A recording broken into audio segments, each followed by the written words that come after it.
So I'm going to be honest with you. I absolutely hate roller coasters. They are not my jam, which I know is kind of a surprise. I am a bit of an adrenaline junkie. Drove race cars for most of my life. I love surfing. I love all these things that are adrenaline junkies, but I hate roller coasters. You know why I hate roller coasters?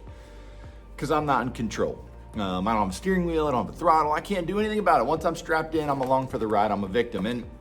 But I got to tell you, I did find a roller coaster that I do enjoy, and it is chapter 8 in the book of Romans.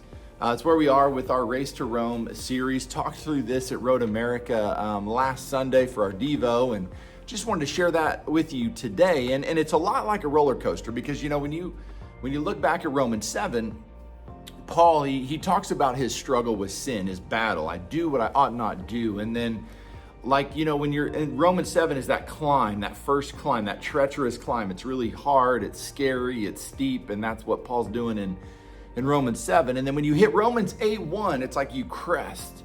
And all of a sudden you take off down that first hill that's always big and steep and certainly get your heart pumping, where Paul writes, there is therefore no condemnation for those who are in Christ. It's like this thing lets loose and you scream down the hill, and this idea of freedom. You know, because he says in verse 2, for the law of the Spirit of life has set you free. You're free. Like you're running and gunning, like it's fast and furious. It's crazy, and just like a roller coaster. And that's what it means to walk with Jesus, that when you give your life to Jesus, when you acknowledge Jesus as the Son of God, it's like a roller coaster. It just goes. The problem is we still live in a sinful, fallen, broken world. And that's where Paul kind of acknowledges the rest of Romans 8, this tension of what it means to walk in Jesus and live in brokenness in the world, and how to deal with both. And one of the things that, you know, he comes to in Romans 8:28, where he says, and we know, not we think, we know, that for those who love God, all things work together for good, who are called according to his purpose. And we know that all things work together for good. All things. All things, you know, in the Greek, all means all, everything. So whether that's, you know, you got fired from your job, all things. You go to the doctor and it's cancer, all things. You just lost a loved one, all things. God works all things for the good of those who love him. Now, please hear me in this, because I know some of you might be sitting there thinking, wow, you know, so that means God is the author of all the struggles and pain that I go through? Absolutely not. God is the author of life, not death. God created this world. He created some beautiful, amazing things in this world. However, we live in a sinful world. We jacked it up. And so all of those things are the result of living in a sinful world, but only God can take what the devil means for evil and use it for good in your life.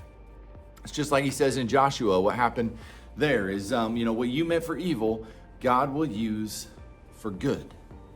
And so that's, again, the trueness of this book, that God works for the good of all those who love him. Now, you know, there's an old preacher, I don't know, he's an old preacher, a friend of mine, he used to say this, and it always stuck with me. If it ain't good, God ain't done. If it ain't good, God ain't done.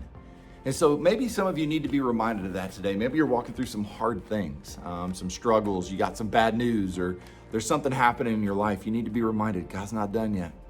God's still at work. God's not done yet.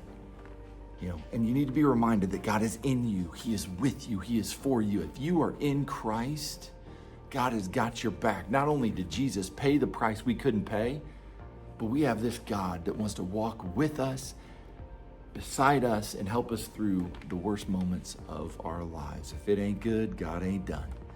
And so I don't know where you need to apply that today, but I needed to be reminded of it. And so that's why I'm reminding you of it today. Anyway, y'all, thanks for spending a few minutes. We'll see you back next week on Wednesday Wisdom.